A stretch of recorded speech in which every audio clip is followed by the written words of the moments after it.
Hello friends, कैसे हैं आप लोग। आशा करते हैं कि आप लोग अच्छे होंगे, स्वस्थ होंगे और आप लोगों की तैयारी बेहतर चल रही होगी। तो आज के इस वीडियो में जो आपका CRPF head constable minister SI steno का 24 फरवरी को जो आपका एग्ज़ाम हुआ है, तो इस वाले वीडियो में 24 फरवरी के ऑल शिफ्ट के लगभग 75 क्वेश्चन इस वीडियो में डिस्कस करेंगे। तो वीडियो काफ़ी इंपॉर्टेंट है आप लोगों के लिए, तो इस वीडियो को पूरा ज़रूर देखिए। वीडियो अच्छा लगे तो प्लीज़ वीडियो को लाइक और शेयर जरूर करें। जिन बच्चों ने चैनल को सब्सक्राइब नहीं किया है तो प्लीज़ चैनल को सब्सक्राइब करके नोटिफिकेशन बेल ऑन करना ना भूलें।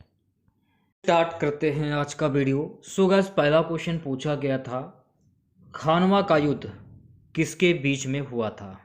तो मैं क्लियर कर देना चाहता हूँ कि खानवा का जो युद्ध है ये बाबर और मेवाड़ के राणा सांगा के बीच में हुआ था। कब हुआ था? 16 मार्च 1527 ईस्वी को। कुछ महत्वपूर्ण फैक्ट हैं, जान लीजिए आप लोग।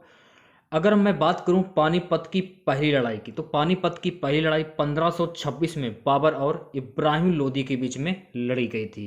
ये फैक्ट आपको ध्यान में रखना है। अगर हम बात करें खानवा के युद्ध की, तो खानवा का युद्ध 1527 में हुआ था बाबर और राणा सांगा के बीच में। ये भी आपको फैक्ट ध्यान में रखना है। अगर मैं बात करूं चंदेरी की, तो चंदेरी का जो युद्ध है ये 1528 में बाबर और राजपूतों के बीच में हुआ था। ये भी फैक्ट आपको ध्यान में रखना है। 1529 में मोहम्मद लोधी और बाबर के बीच घाघरा का युद्ध भी लड़ा गया था। तो अगर मैं बात करूं घाघरा के युद्ध की, तो घाघरा का युद्ध 1529 में मोहम्मद लोधी और बाबर के बीच में ये लड़ाई लड़ी गई थी। ये भी आपको ध्यान में रखना है। अगले क्वेश्चन की ओर बढ़ते हैं। सो गाइस, अगला क्वेश्चन पूछा गया था कि डीवाई चंद्रचूड़ में भारत के मुख्य न्यायाधीश के तौर पर किसको रिप्लेस किया गया है। तो डीवाई चंद्रचूड़ में भारत के मुख्य न्यायाधीश के तौर पर सीजीआई ललित को रिप्लेस किया गया। महत्वपूर्ण फैक्ट जान लीजिए। जस्टिस डीवाई चंद्रचूड़ भारत के 50वें चीफ जस्टिस बन गए हैं। राष्ट्रपति द्रौपदी मुर्मू ने जस्टिस डीवाई चंद्रचूड़ को भारत के मुख्य न्यायाधीश सीजीआई के पद की शपथ दिलाई। जस्टिस डीवाई चंद्रचूड़ ने पूर्व chief justice of India you Lalit की जगह ली है। तो अगर मैं बात करूं कि किसको रिप्लेस किया गया है, तो रिप्लेस जो है किसको किया गया? सीआईजीआई ललित। ये आपको ध्यान रखना है, ठीक है। अगले क्वेश्चन की ओर पढ़ते हैं। सो गाइस, अगला क्वेश्चन पूछा गया था कि हिमाचल प्रदेश के विधानसभा में कांग्रेस की सीट कितनी है। तो देखिए, हाल ही में आपकी जो हिमाचल प्रदेश में चुनाव हुए हैं उसमें कांग्रेस को कुल 40 सीट मिली हैं, भाजपा को कुल 25 सीट मिली हैं, निर्दलीय को कुल 3 सीट मिली हैं, और टोटल सीटों की अगर मैं बात करूं तो टोटल सीट थी इसमें 68 है। ये भी आपको ध्यान में रखना है। अगर मैं बात करूं मुख्यमंत्री की, तो हिमाचल प्रदेश के मुख्यमंत्री है सुखविंदर सिंह सुक्खू। ये आपको ध्यान में रखना है। राज्यपाल की मैं अगर बात करूं तो हिमाचल प्रदेश के राज्यपाल हैं श्री राजेंद्र विश्वनाथ अलंकर। राजधानी की बात करूं तो हिमाचल प्रदेश की राजधानी है शिमला। तो इस क्वेश्चन से आप लोगों को इतनी जानकारी प्राप्त हो जाती है। अगला क्वेश्चन देखिएगा। सो गाइस, अगला क्वेश्चन पूछा गया कि मानव रक्तचाप कितना होता है। तो मानव रक्तचाप 120/80 होता है। महत्वपूर्ण फैक्ट जान लीजिए।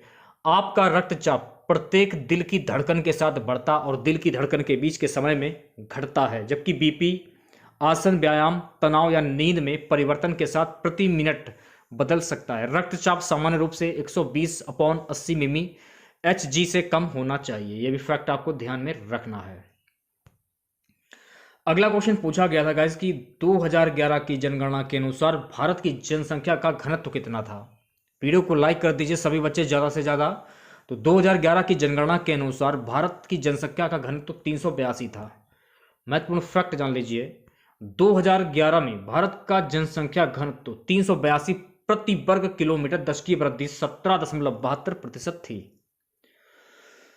अगला क्वेश्चन पूछा गया था गाइस कि दिनेश जवाहरलाल को द्रोणाचार्य पुरस्कार 2022 से सम्मानित किया गया है। ये किस खेल से संबंधित है? दिनेश जवाहरलाल को द्रोणाचार्य पुरस्कार 2022 से सम्मानित किया गया है।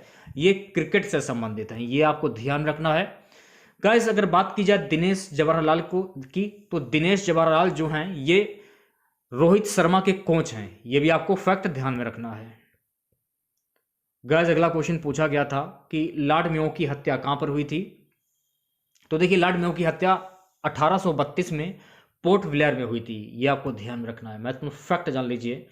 1872 में शेर अली द्वारा लॉर्ड मेयो भारत के वायसराय की हत्या पोर्ट ब्लेयर में कर दी गई थी। किसने की थी? शेर अली द्वारा। ये आपको ध्यान में रखना है। शेर अली को अंडमान द्वीप समूह में दंडात्मक निपटान में आजीवन कारावास दिया गया था जब उसने लॉर्ड मेयो को चाकू मारकर हत्या कर दी थी। तो लॉर्ड मेयो के बारे में जान लीजिए। लॉर्ड मेयो का जो कार्यकाल है 1869 से 1872 तक रहा था। भारतीय राजकुमारों के राजनीतिक प्रतिक्षण के लिए काठियावाड़ में राजकोट महाविद्यालय और अजमेर में मेयो महाविद्यालय खोलना। भारतीय सांख्यिकी सर्वेक्षण की स्थापना करना इसी के द्वारा हुई थी। कृषि और वाणिज्य विभाग की स्थापना इसके द्वारा की गई थी। राज्य रेलवे का परिचय इसके द्वारा की गई थी। नेक्स्ट क्वेश्चन की ओर बढ़ते हैं। गाइस अगला क्वेश्चन पूछा गया था कि रिजर्व बैंक ऑफ इंडिया की स्थापना किस आयोग के द्वारा की गई थी? तो रिजर्व बैंक ऑफ इंडिया की स्थापना हिल्टन यंग आयोग के द्वारा की गई थी। महत्वपूर्ण फैक्ट जान लीजिए। अगर मैं बात करूं कि रिजर्व बैंक की स्थापना कब हुई थी, तो भारतीय रिजर्व बैंक की स्थापना 1 अप्रैल 1935 को कोलकाता में हुई थी। अगर बात की जाए कि भारतीय रिजर्व बैंक का हेडक्वार्टर कहां पर है, तो भारतीय रिजर्व बैंक का हेडक्वार्टर मुंबई में है। यह भी आपको ध्यान में रखना है।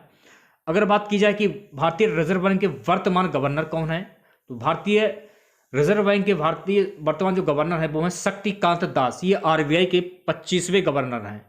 तो इससे पहले थे उर्जित पटेल, वो भारतीय रिजर्व बैंक के 23वें गवर्नर थे। ये भी आपको ध्यान रखना है। तो देखिए शक्तिकांत दास ने आरबीआई के 25वें गवर्नर हैं। ये इन्होंने दूसरी बार शपथ ली है क्योंकि 24वें गवर्नर भी शक्तिकांत दास थे। इनका जो है वो दूसरा कार्यकाल चल रहा है। ये भी फैक्ट आपको ध्यान में रखना है। ठीक है, अगला क्वेश्चन देखिएगा। देखिए जितने भी क्वेश्चन मैंने आपको अपने प्रैक्टिस सेट, मॉक टेस्ट और लाइव टेस्ट में करवाए हैं उन्हीं से क्वेश्चन पूछे जा रहे हैं। तो जिन बच्चों का आगे आने वाली शिफ्टों में जिन बच्चों का एग्जाम लगा हुआ है, तो उन सभी बच्चों से अनुरोध है कि आप लोग हमारे वीडियोस देख लीजिए। जो भी मैंने क्लासें कराई हैं अभी तक आप लोगों को, मॉक टेस्ट हुआ, प्रैक्टिस सेट हुआ, मॉडल पेपर हुआ, उन सभी को अगर आप लोगों ने देख लिया तो आप लोगों का एक भी क्वेश्चन मिस नहीं होगा। ये मैं गारंटी दे रहा हूं क्योंकि जो भी मैंने आप लोगों को पढ़ाया है हमारे प्रैक्टिस सेट, मॉक टेस्ट और मॉडल पेपर से ही सभी क्वेश्चन आ रहे हैं। अगला क्वेश्चन गाइज पूछा गया था कि धौलावीरा कितने नंबर का यूनेस्को स्थल है? तो धौलावीरा जो है गाइज ये 40वें नंबर का यूनेस्को स्थल है। फैक्ट जान लीजिए।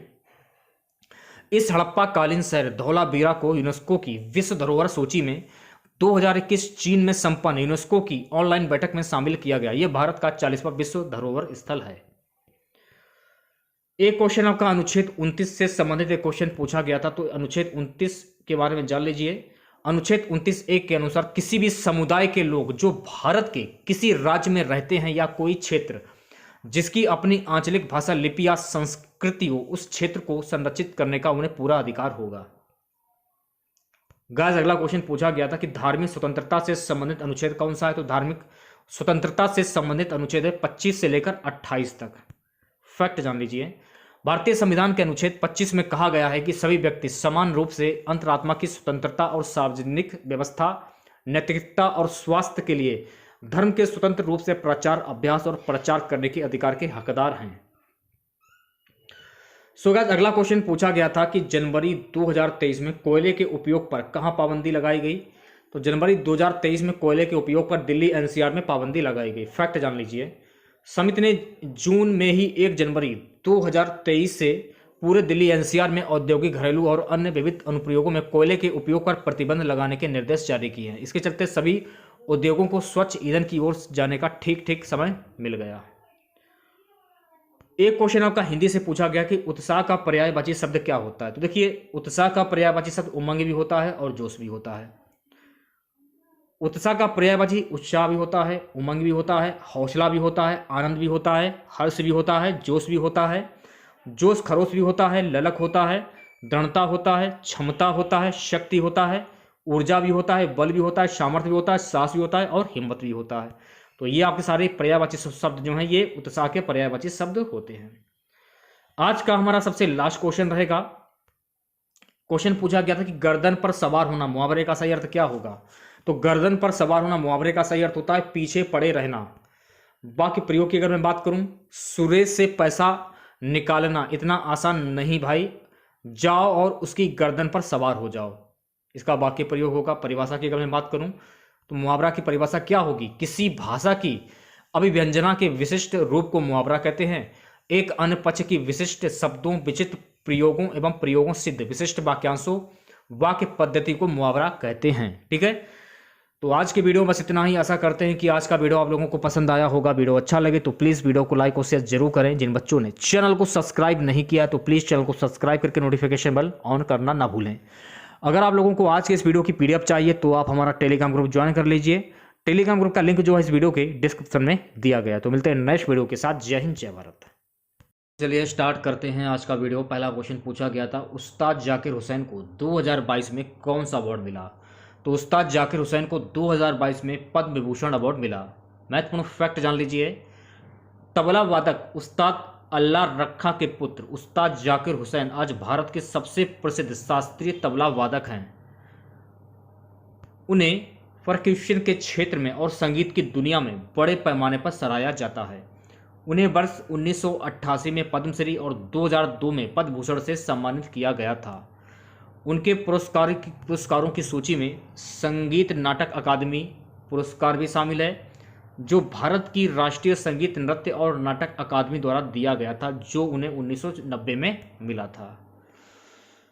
अगला क्वेश्चन गाइस पूछा गया था कि मोहिनी अष्टम किस राज्य से संबंधित है? तो मोहिनी अष्टम जो है गाइस ये केरल राज्य से संबंधित है। फैक्ट जान लीजिए, मोहिनी अष्टम या मोहिनी अट्टम दक्षिण पश्चिम भारत के केरल राज्य का एक अर्धशास्त्रीय नृत्य है। ये फैक्ट आपको ध्यान रखना है। अगर हम इसकी उत्पत्ति की बात करें तो इसकी जो उत्पत्ति है 16वीं शताब्दी में मानी जाती है। मोहिनी के रूप में विष्णु के पुनर्जन्म में महिलाओं द्वारा हिंदू भगवान विष्णु की याद में नृत्य किया जाता है। डॉक्टर सुनंदा नायर मोहिनी अष्टम में मास्टर डिग्री हासिल करने वाली भारत की पहली महिला बनी। उन्होंने मुंबई विश्वविद्यालय से मोहिनी अष्टम में आंतरिक गीतात्मक नारीवाद में PhD थीसिस पूरी की। यह आपको ध्यान रखना है। तो देखिए, मोहिनी अष्टम नृत्य जो है ये केरल का है। भरतनाट्यम की अगर हम बात करें तो भरतनाट्यम में तमिलनाडु का है। कुचिपुड़ी की बात करें तो कुचिपुड़ी जी जो है ये आंध्र प्रदेश का लोक नृत्य है। अगर मैं कथकली की बात करूं तो कथकली जो है गाइस ये केरल का लोक नृत्य है। ओडिसी की बात करूं तो ओडिसी जो है ये ओडिशा का लोक नृत्य है। मणिपुरी की बात करूं तो मणिपुरी जो है गाइस ये मणिपुरी का लोक नृत्य है। अगर मैं बात करूं कथक की तो कथक जो लोक नृत्य है ये उत्तर प्रदेश का लोक नृत्य है। अगर मैं बात करूं सत्रिया का, सत्रिया जो है ये असम का लोक नृत्य है। तो ये सभी चीजें आपको ध्यान में रखनी जो कि आपकी परीक्षा की दृष्टि से काफी इंपॉर्टेंट है। अगला क्वेश्चन गाइस पूछा गया था कि मौलिक कर्तव्य को संविधान में कब अपनाया गया था? तो मौलिक कर्तव्य को संविधान में वर्ष 1976 में अपनाया गया था। फैक्ट जान लीजिए, सरदार स्वर्ण सिंह समिति की अनुशंसा पर ही संविधान के 42वें संशोधन 1976 ईस्वी के द्वारा मौलिक कर्तव्य को संविधान में जोड़ा गया। मौलिक कर्तव्यों को रूस के संविधान से लिया गया है। अगर एग्जाम में पूछा जाए कि मौलिक कर्तव्य को कौन से संविधान से लिया, कौन से देश से लिया गया है, तो आपको ध्यान रखना है कि मौलिक कर्तव्यों को रूस के संविधान से लिया गया है। सो गाइस, अगला क्वेश्चन पूछा गया था कि भावैया लोकगीत किस राज्य से संबंधित है? तो भावैया लोकगीत यह बंगाल से संबंधित है। फैक्ट जान लीजिए, भावैया पश्चिम बंगाल में लोकप्रिय लोक संगीत का एक संगीत रूप है। पश्चिम बंगाल के दार्जिलिंग और उत्तरी दिनाजपुर जिले के हिस्से कूच बिहार, जलपाईगुड़ी में इसका प्रचलन है। यह भी आपको ध्यान में रखना है। सो गाइस, अगला क्वेश्चन पूछा गया था कि द्रोणाचार्य पुरस्कार किस कोच को दिया गया? तो आपको ध्यान रखना है कि द्रोणाचार्य पुरस्कार रेसलिंग कोच को दिया जाता है, राज सिंह को दिया गया है। फैक्ट जान लीजिए, राष्ट्रपति द्रौपदी मुर्मू ने नेशनल स्पोर्ट्स अवार्ड 2022 के दौरान रेसलिंग कोच राज सिंह को द्रोणाचार्य अवार्ड दिया। उन्होंने अन्य खेलों के कोचों को भी यह अवार्ड दिया। कौन कौन है ये भी जान लीजिए। पहला नाम आ जाता है जीवन जोत सिंह तेजा, जो कि तीरंदाजी से संबंधित है। यह आपको ध्यान रखना है। इनको जो है द्रोणाचार्य पुरस्कार मिला, ये आपको ध्यान में रखना है। अगला नाम आ जाता है सुमा सिद्धार्थ सिथूर। तो सुमा सिद्धार्थ सिरूर को पैरा शूटिंग के लिए मिला है। मोहम्मद अली कमर को मुक्केबाजी के लिए मिला है और सुजीत मान को कुश्ती के लिए मिला है। दिनेश जवाहर को लाट क्रिकेट के लिए मिला है और विमल प्रफुल्ल घोष को फुटबॉल के लिए मिला है। ये आपको ध्यान रखना कि जो दिनेश जवाहर हैं ये कोच जो हैं ये रोहित शर्मा के कोच हैं। ये आपको ध्यान में रखना है, ठीक है, क्योंकि फर्स्ट शिफ्ट में आप लोगों ने देखा होगा कि फर्स्ट शिफ्ट में दिनेश जवाहर से रिलेटेड एक क्वेश्चन पूछा गया था, जो मैंने आपको अपने पिछले वीडियो में कराया था। सो गाइस, अगला क्वेश्चन पूछा गया था कि रजिया सुल्तान को किस वर्ष अपदस्थ किया गया? तो रजिया सुल्तान को वर्ष 1240 में अपदस्थ किया गया। फैक्ट जान लीजिए। देखिए गाइस, रजिया सुल्तान का जो कार्यकाल था 1236 ईस्वी से 1240 ईस्वी तक था। वह गुलाम वंश से संबंधित थी, यह भी फैक्ट आपको ध्यान में रखना है। वह मध्यकालीन भारत की पहली और अंतिम मुस्लिम महिला शासक थी, यह भी फैक्ट आपको ध्यान में रखना है। उन्होंने जमालुद्दीन याकूत को घुड़सवार सेना का सर्वोच्च अधिकारी नियुक्त किया। वह प्रदान नहीं करती थी और जनता के सामने पुरुष परिधान धारण करती थी। उन्होंने मंगोल आक्रमण से अपने साम्राज्य की रक्षा की। उनकी मृत्यु 1240 ईस्वी में हुई, यह भी फैक्ट आपको ध्यान में रखना है। अगला क्वेश्चन पूछा गया था गाइस कि मालदीव भारत के कौन से दिशा में, तो मालदीव भारत के दक्षिण पश्चिम में है, यह आपको ध्यान में रखना है। अगला क्वेश्चन देखिएगा। सो गाइस अगला क्वेश्चन पूछा गया था कि बजट कौन सा अनुच्छेद के तहत पेश किया जाता है। फैक्ट जान लीजिए। भारतीय संविधान के अनुच्छेद 112 में भारत के केंद्रीय बजट को वार्षिक वित्तीय विवरण के रूप में निर्दिष्ट किया गया है, जो कि भारतीय गणराज्य का वार्षिक बजट होता है, जिसे प्रत्येक वर्ष फरवरी के पहले कार्य दिवस को भारत के वित्त मंत्री द्वारा संसद में पेश किया जाता है। सो अगला क्वेश्चन पूछा गया था कि सत्यशोधक समाज की स्थापना कब हुई थी। तो सत्यशोधक समाज की स्थापना 24 सितंबर 1873 में ज्योतिबा राव फुले के द्वारा की गई थी। फैक्ट जान लीजिए। 1873 में महाराष्ट्र में सत्यशोधक समाज की स्थापना की गई थी। इसे society of seekers of truth के नाम से भी जाना जाता है। धनंजय कीर ने 1974 में Mahatma Jyotirao Phule father of our social revolution शीर्षक की अपनी जीवनी भी लिखी थी, यह भी फैक्ट आपको ध्यान में रखना है। अगला क्वेश्चन गाइस पूछा गया था कि राजा राम मोहन राय के द्वारा कौन से समाज की स्थापना की गई थी। तो राजा राम मोहन राय के द्वारा ब्रह्म समाज की स्थापना की गई थी। फैक्ट जान लीजिए। राजा राम मोहन राय ने आत्मीय सभा 1815 से 19 की स्थापना की थी, यह फैक्ट आपको ध्यान में रखना है। अगर एग्जाम में पूछा जाए कि आत्मीय सभा की स्थापना किसने की थी और कब की थी, तो राजा राम मोहन राय ने सन 1815 से 19 के बीच में की थी, यह भी फैक्ट आपको ध्यान रखना है। और 1828 ईस्वी में ब्रह्म समाज की स्थापना भी इन्होंने ही की थी, यह भी फैक्ट आपको ध्यान में रखना है। ब्रह्म सभा और ब्रह्म समाज की स्थापना भी इन्होंने की थी वर्ष 1828 में। ब्रह्म समाज का मानना था कि ईश्वर ही सभी का कारण और स्रोत है, इसलिए कि प्रकृति, पृथ्वी और स्वर्ग उनकी सभी रचनाएं हैं, यह भी आपको ध्यान में रखना है। भगवान की ब्रह्म अवधारणा में अवतार और ध्यान के रूप में इस तरह के सिद्धांतों के लिए कोई जगह नहीं है। उन्होंने मूर्ति पूजा को अपमानजनक बताया और सभी धर्मों और मानवता के लिए एक भगवान की अवधारणा को उजागर किया। एक बात आपको और ध्यान रखनी है, अगर एग्जाम में पूछा जाए कि आधुनिक भारत के पिता के नाम से कौन जाने जाते हैं, तो आपको ध्यान में रखना है राजा राम मोहन राय, और उन्हें भारतीय पुनर्जागरण के पिता और अतीत और भविष्य के बीच पुल के बीच में इनको कहा जाता है। यह भी फैक्ट आपको ध्यान रखना है। अगर एग्जाम में पूछा जाए कि भारतीय पुनर्जागरण के पिता किन्हें कहा जाता है, तो राजा राम मोहन राय को कहा जाता है, यह भी फैक्ट आपको ध्यान में रखना है। अगला क्वेश्चन गाइस पूछा गया था कि विजय चौहान किससे संबंधित हैं। तो विजय चौहान जो है एथलीट से संबंधित हैं। फैक्ट जान लीजिए।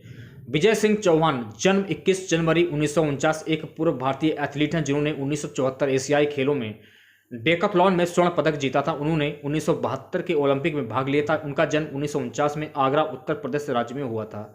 उन्हें अर्जुन पुरस्कार से सम्मानित किया गया था। उन्हें एशिया का लौह पुरुष भी कहा जाता है। अगर एग्जाम में पूछा जाए कि एशिया का लौह पुरुष किन्हें कहा जाता है, तो आपको ध्यान रखना कि एशिया का लौह पुरुष विनय चौहान को कहा जाता, सॉरी विजय सिंह चौहान को कहा जाता है। इनका पूरा नाम विजय सिंह चौहान, ठीक है, ये आपको ध्यान रखना है। अगला क्वेश्चन गाइस पूछा गया था कि अभ्रक के लिए आंध्र प्रदेश का कौन सा स्थान है। तो आंध्र प्रदेश के कुल संसाधनों के 41% हिस्से के साथ सबसे आगे है, ये आपको ध्यान में रखना है। मुख्य तथ्य जान लीजिए। भारत के पास विश्व में अभ्रक का सबसे बड़ा भंडार है। आंध्र प्रदेश राज्य अभ्रक का सबसे बड़ा उत्पादक भी है, यह भी फैक्ट आपको ध्यान में रखना है। अभ्रक कच्चा उत्पादन आंध्र प्रदेश के नेल्लोर जिले में प्रसिद्ध है, यह भी आपको ध्यान में रखना है। अन्य उल्लेखनीय अभ्रक उत्पादक जिलों में विशाखापत्तनम, पश्चिम गोदावरी और कृष्णा शामिल है, यह भी आपको ध्यान में रखना है। आंध्र प्रदेश, राजस्थान, बिहार और झारखंड राज्य अभ्रक, अवशिष्ट और कबाड़ का अधिकांश उत्पादन करते हैं। आंध्र प्रदेश अभ्रक उत्पादक राज्यों में पहले स्थान पर है, जिसने वित्तीय वर्ष 2013-14 में 1660 टन कच्चा अभ्रक और 7626 टन अवशिष्ट और स्क्रैप अभ्रक का उत्पादन किया, यह आपको ध्यान में रखना है। गाइस अगला क्वेश्चन पूछा गया था कि बेकिंग सोडा का रासायनिक नाम क्या है। तो बेकिंग सोडा का रासायनिक नाम है सोडियम बाइकार्बोनेट। इसका सूत्र होता है NaHCO3। फैक्ट जान लीजिए। सोडियम बाइकार्बोनेट को बेकिंग सोडा या सोडा के बाइकार्बोनेट के रूप में जाना जाता है। इसका रासायनिक सूत्र होता है NaSCO3। इसका IUPAC नाम है, सोडियम हाइड्रोजन। ये भी फैक्ट आपको ध्यान में रखना है। अगला क्वेश्चन पूछा गया था कि तोता का पर्यायवाची शब्द क्या होता है। देखिए, तोता का पर्यायवाची शब्द होता है सुगा, शुक्र, सुआ, कीर, रक्ततुंड, दाणिम प्रिय। ये सभी जो हैं ये तोता के पर्यायवाची शब्द हैं। सृष्टि का विलोम शब्द क्या होता है, तो भाई सृष्टि का विलोम शब्द होता है प्रलय। ये आपको ध्यान रखना है। आज का हमारा सबसे लास्ट क्वेश्चन रहेगा कि मानव विकास सूचकांक में भारत का कौन सा स्थान है। तो मानव विकास सूचकांक में भारत का 131वां स्थान है। फैक्ट जान लीजिए, मानव विकास सूचकांक HDI में भारत 189 देशों में 131वें स्थान पर है। भारत के पड़ोसी देशों में श्रीलंका 73, चीन 79, बांग्लादेश 129 और भूटान 127 ने भारत से बेहतर प्रदर्शन किया है। ये आपको ध्यान रखना है। एक क्वेश्चन और है फिलहाल, अभी लास्ट क्वेश्चन नहीं रहेगा। वित्त आयोग का गठन जो है ये कब हुआ था, तो वित्त आयोग का गठन वर्ष 1951 में हुआ था। फैक्ट जान लीजिए, वित्त आयोग एक संवैधानिक निकाय है जो केंद्र सरकार और राज्य सरकार के बीच वित्तीय संबंधों को परिभाषित करता है। पहला वित्त आयोग 22 नवंबर 1951 को अस्तित्व में आया और इसके अध्यक्ष क्षितिज चंद्र नेगी थे। वित्त आयोग का मुख्यालय कहां पर है, नई दिल्ली में। यह भी फैक्ट आपको ध्यान रखना है। नंद किशोर सिंह वर्तमान 15वें वित्त आयोग फरवरी 2021 के अध्यक्ष हैं, जो डॉक्टर यागा वेणुगोपाल रेड्डी से पहले थे। यह भी फैक्ट आपको ध्यान में रखना है। अरविंद मेहता वर्तमान वित्त आयोग के सचिव हैं फरवरी 2021 से। यह भी फैक्ट आपको ध्यान में रखना है। तो आज के इस वीडियो में बस इतना ही। आशा करते हैं कि आज का वीडियो आप लोगों को पसंद आया होगा। वीडियो अच्छा लगे तो प्लीज़ वीडियो को लाइक और शेयर जरूर करें। जो भी नए बच्चे हैं, जिन बच्चों ने चैनल को सब्सक्राइब नहीं किया तो प्लीज़ चैनल को सब्सक्राइब करके नोटिफिकेशन बेल ऑन करना ना भूलें। अगर आप लोगों को फर्स्ट शिफ्ट और सेकंड शिफ्ट की PDF चाहिए तो आप हमारा टेलीग्राम ग्रुप ज्वाइन कर लीजिए। टेलीग्राम ग्रुप का लिंक जो है इस वीडियो के डिस्क्रिप्शन में दिया गया है। तो वहाँ पर आपको PDF जो है बिल्कुल फ्री एंड कॉस्ट मिल जाएगी। ठीक है, तो मिलते हैं नेक्स्ट वीडियो के साथ। जय हिंद, जय भारत। तो चलिए स्टार्ट करते हैं आज का वीडियो। पहला क्वेश्चन गाइस पूछा गया था कि बाबर ने किस वंश को समाप्त कर मुगल साम्राज्य की स्थापना की थी। पानीपत का पहला युद्ध 21 अप्रैल 1526 को लड़ा गया। इसने इस इलाके में मुगल साम्राज्य की नींव रखी। यह उन पहली लड़ाई उनमें से एक थी जिसमें बारूद, आग्नेयास्त्रों और मैदानी तोपखाना को लड़ाई में शामिल किया गया। सन 1526 में काबुल के तैमूरी शासक जहरुद्दीन मोहम्मद बाबर की सेना ने दिल्ली के सुल्तान इब्राहिम लोधी की एक बहुत बड़ी सेना को युद्ध में परास्त किया। युद्ध 21 अप्रैल 1526 को पानीपत के निकट लड़ा गया था। पानीपत वह स्थान है जहां 12वीं शताब्दी के बाद से उत्तर भारत के नियंत्रण को लेकर कई निर्णायक लड़ाइयां लड़ी गईं। सबसे पहले हम बात करेंगे मुगल साम्राज्य की। तो मुगल साम्राज्य की स्थापना 1526 ईस्वी में बाबर के द्वारा की गई थी। उसने 1526 ईस्वी से 1530 ईस्वी तक भारत पर शासन किया। वह एक मध्य एशियाई शासक था जो तुर्क मंगोल मूल का था। यह भी फैक्ट आपको ध्यान में रखना है। वह अपने पिता की ओर से तैमूर का वंशज था और अपनी माता की ओर से चंगेज खान का। मुगल तुर्क मंगोल मूल के राजवंश ने 16वीं सदी की शुरुआत से लेकर 18वीं सदी के मध्य तक अधिकांश उत्तरी भारत पर शासन किया। सो गाइस, अगला क्वेश्चन पूछा गया था, सड़क दुर्घटना में मौत की राशि 25,000 से बढ़ाकर कितनी कर दी गई है। तो सड़क दुर्घटना से में मौत की राशि बढ़ाकर 25,000 से बढ़ाकर कर दी गई है 1 लाख रुपए। अगर हम हिट एंड रन की बात करें तो हिट एंड रन मामलों में मौत होने पर मुआवजे की जो रकम है वो 25,000 से बढ़ाकर 2 लाख रुपए की गई है। एक अलग फंड बनाने का भी प्रावधान है जिसमें खास तरह के हादसों के लिए सभी लोगों को अनिवार्य बीमा कवर मुहैया करवाया जाएगा। सो गाइस, अगला क्वेश्चन पूछा गया था कि समानता के अधिकार के तहत कितने अनुच्छेद हैं। तो समानता के अधिकांश के तहत 5 अनुच्छेद हैं। तो देखिए, पहला अनुच्छेद है 14 में क्या आ जाता है। तो 14 में राज्य, धर्म, जाति, लिंग या जन्म स्थान के आधार पर किसी भी व्यक्ति को कानून के समक्ष समानता या भारत के क्षेत्र के भीतर कानूनों के समान संरक्षण से वंचित नहीं करेगा। अनुच्छेद 15 में क्या आ जाता है। देखिए, अनुच्छेद 15 में राज्य किसी भी नागरिक के खिलाफ केवल धर्म, मूल वंश, जाति, लिंग, जन्म स्थान या इनमें से किसी के आधार पर भेदभाव नहीं करेगा। अनुच्छेद 16 में क्या, देखिए अनुच्छेद 16 में राज्य के अधीन किसी भी कार्यालय में रोजगार या नियुक्ति से संबंधित मामलों में सभी नागरिकों के लिए अवसर की समानता होगी।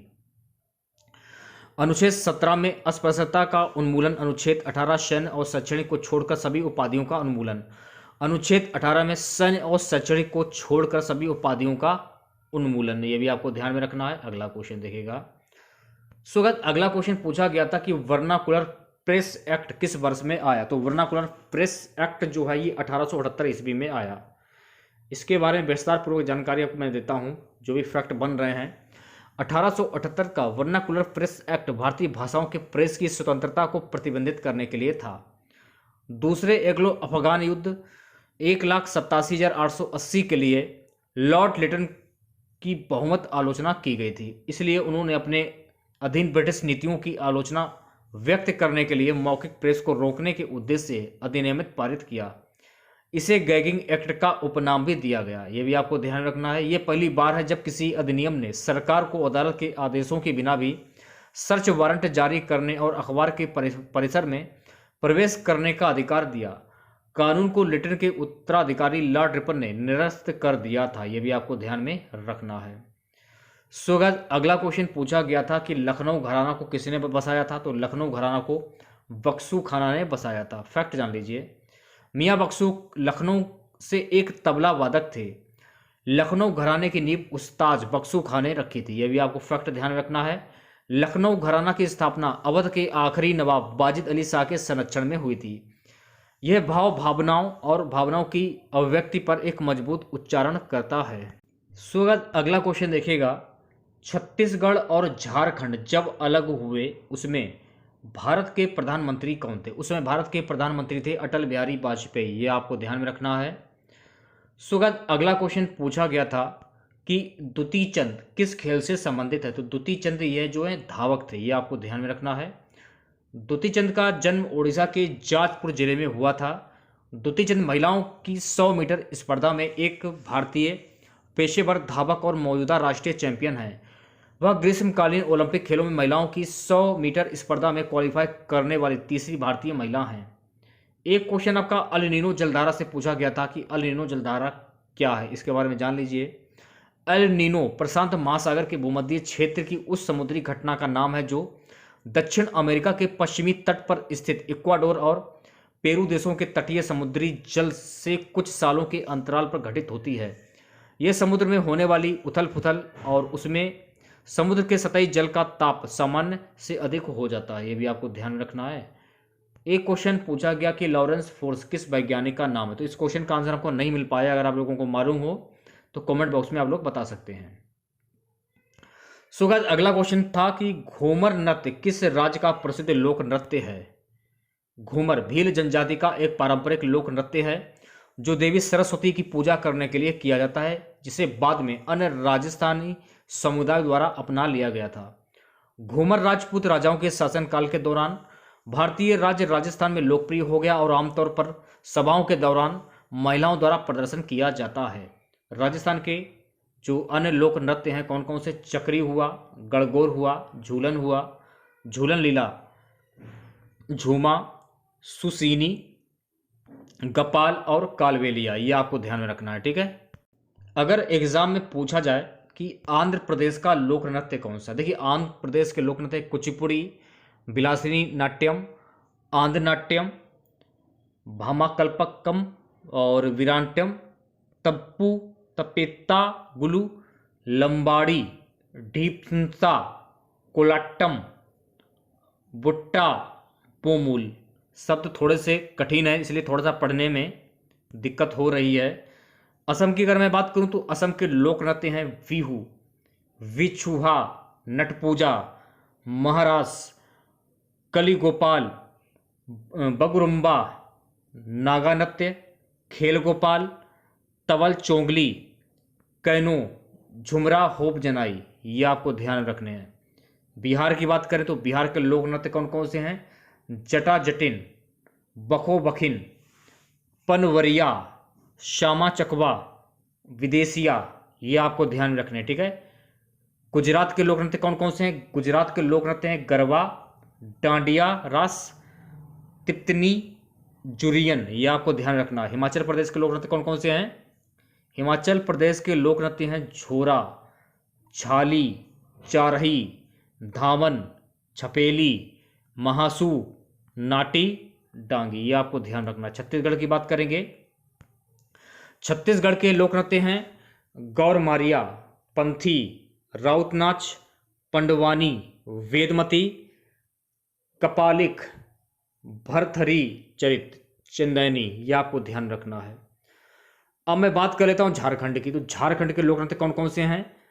अलकप, कर्ममुंडा, अग्नि, झूमर, जननी झूमर, मंदाना झूमर, पाइका, फगुआ, हंटा डांस, मुंदारी डांस, सरहुल, बराओ, चिटका, दंगा, डोमकच, घोड़ा नाच। ये आपको ध्यान रखना है।